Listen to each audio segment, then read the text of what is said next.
বিশ্রামগঞ্জ দ্বাদশ শ্রেণী বিদ্যালয়ের নবনির্মিত বিল্ডিংয়ের শুভ উদ্বোধন শনিবার বিকেল 4টায়।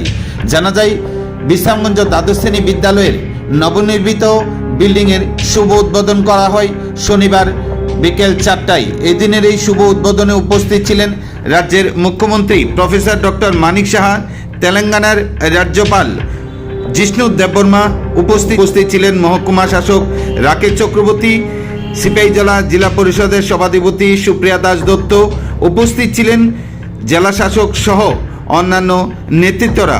এই দিনের এই মহতি অনুষ্ঠানে উপস্থিত অতিথিদের উত্তরীয় এবং ফুলের তোড়া দিয়ে বরণ করে নিলেন স্কুল এসএমসি কমিটির নেতৃত্বরা। এদিনের এই শুভ উদ্বোধনী অনুষ্ঠানে আলোচনা করেন রাজ্যের মুখ্যমন্ত্রী প্রফেসর ডক্টর মানিক সাহা।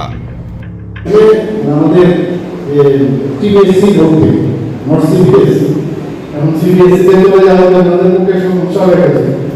যারা টিবিএসসি যারা আছে, দশম শ্রেণী পাস করার পর একটা পরীক্ষা নিয়ে নেয়। সেখানে পরীক্ষা নেওয়ার পরে তাদের 30 জনকে আমরা সিলেক্ট করি। এই 30 জনকে তাদের উপর ডিপেন্ড করবে যে আমাদের দেশের মধ্যে বেস্ট যে কোচিং সেন্টার আছে সেখানে ওদের চয়েসের উপর ডিপেন্ড করে ওখানে সেখানে জেইই থেকে আরম্ভ করে নিট পরীক্ষা ট্রেনিং দেবে এবং তাতে করে ত্রিপুরা সরকার তার যে ব্যয় হয় তার জন্য প্রায় 5,30,000 টাকা আমরা কিন্তু পাই।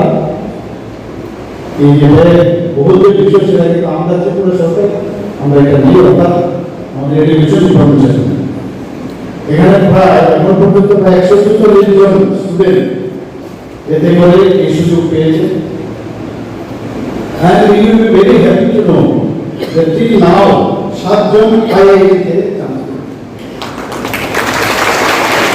এবং 11 জন এনআইটি-তে চান্স পেয়েছে। এমবিবিএস-এর 10 জন চান্স পেয়েছে। মানে এটা বলার অর্থ হচ্ছে আমরা চেষ্টা করছি যে গুণগত মানের এবং ব্যবহারিক জীবনে যাতে কাজে আসে সেটা কিন্তু আমাদের সরকার সেটা আমরা করছি। এখন পর্যন্ত প্রায় 7.5 কোটি মতো খরচা হয়েছে তাদেরকে পড়াশোনা। আরেকটা প্রকল্প chief minister's annual state award for excellence to meritorious প্রকল্প আমরা নিয়েছি। সেটা কি,